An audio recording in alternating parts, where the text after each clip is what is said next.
Hi, welcome to my on-demand for Fine Arts, October 8th, 2015.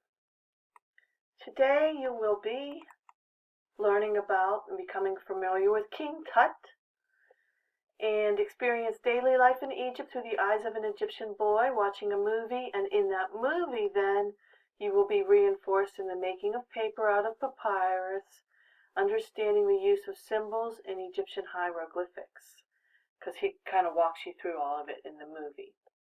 So, we're going to move on to the story of King Tut. Over 3,000 years ago, a famous king died. His name was King Tut, and he lived in Egypt. The Egyptians believed that it was very important to be prepared for the afterlife. Quite a few people today call the world that they believe in heaven. The Egyptians called their afterworld, where they believed the dead would rest, the two fields. A long, long time ago, before King Tut was born, it was believed that only pharaohs could spend their afterlife in the two fields. Thankfully for King Tut and everyone else, it was believed that the god Osiris made it possible for anyone to dwell in the afterworld. But wait, there are a few requirements for King Tut to be allowed onto God Ra's boat to arrive in the afterworld. And there you see his boat. And all those Egyptian hieroglyphics are all around it. It's pretty cool. The first requirement is that King Tut's heart needs to be light as a feather. And there's their old weight scale. They have a feather on the one side and then the heart on the other. The god Anubis weighed King Tut's heart when he died, and it was as light as a feather. The Egyptians believed that your heart would become heavy when a person has done bad deeds, such as stealing or cheating. Egypt was a very peaceful place with very few crimes. Everyone wanted their hearts to be light as a feather. The second requirement is that King Tut's name needs to be written down somewhere. This is so that his spirit knows where to rest. And here's his tomb. Thankfully, some very nice people wrote King Tut's name all over his tomb. And that's his tomb.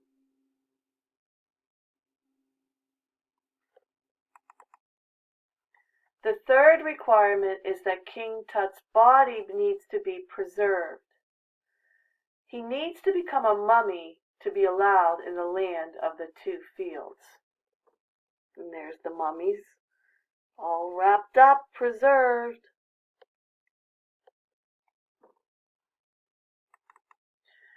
When people die, germs and bacteria eat away at their organs, skin, and other body parts. Usually, the only part of the body that remains is the bones of the dead person. The first step that King Tut's workers did was to take out his organs from his body. They left the heart inside the body because he would need it in the afterworld. The organs were placed inside 4 jars called canopic jars. And there they are.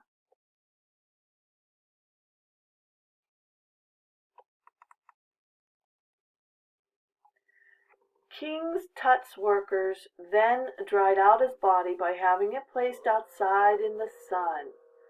The last step was that they wrapped his body in linen. King Tut now is officially a mummy.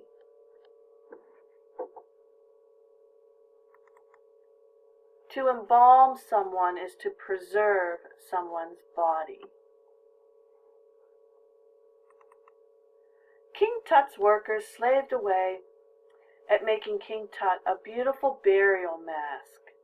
In the afterworld, the mask would serve as King Tut's new face. King Tut will be hanging out with a lot of gods in the afterworld. His workers wanted him to make friends easily, so they made the burial mask have the same facial traits as the gods. To make the mask look like gods, they made King Tut's new face have gold shimmering skin, blue hair, and exaggerated big eyes.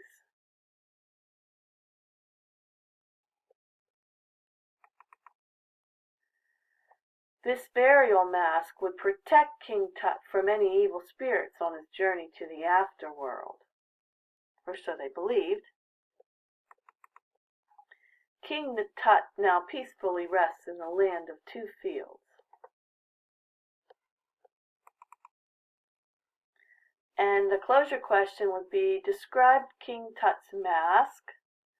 So let's go back and look at his mask. They wanted King Tut to make friends in the afterworld, so they gave him some facial traits that resembled those of the gods that they believed.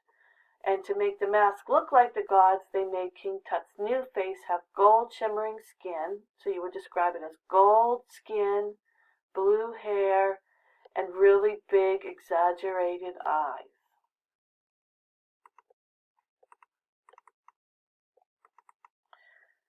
Your independent practice is to watch the movie clip in Brain Honey called Journals Through History. Explore the ancient civilization of Egypt through the eyes of Atat, a young student whose journals offer a guided tour of his country. Part history, part geography, and part journal writing, this animated series makes the ancient world relevant to today's students. Introduce students to ancient Egypt through the journals of Atat, a young boy who writes about his life and civilization. In this episode, explore the geography of the Nile and learn about the development of irrigation and agriculture in Egypt. See how papyrus is harvested and made into paper, and examine the origin of hieroglyphs. And that's what our objectives were, carried on from last class. And hear the timeless story of Isis and Osiris.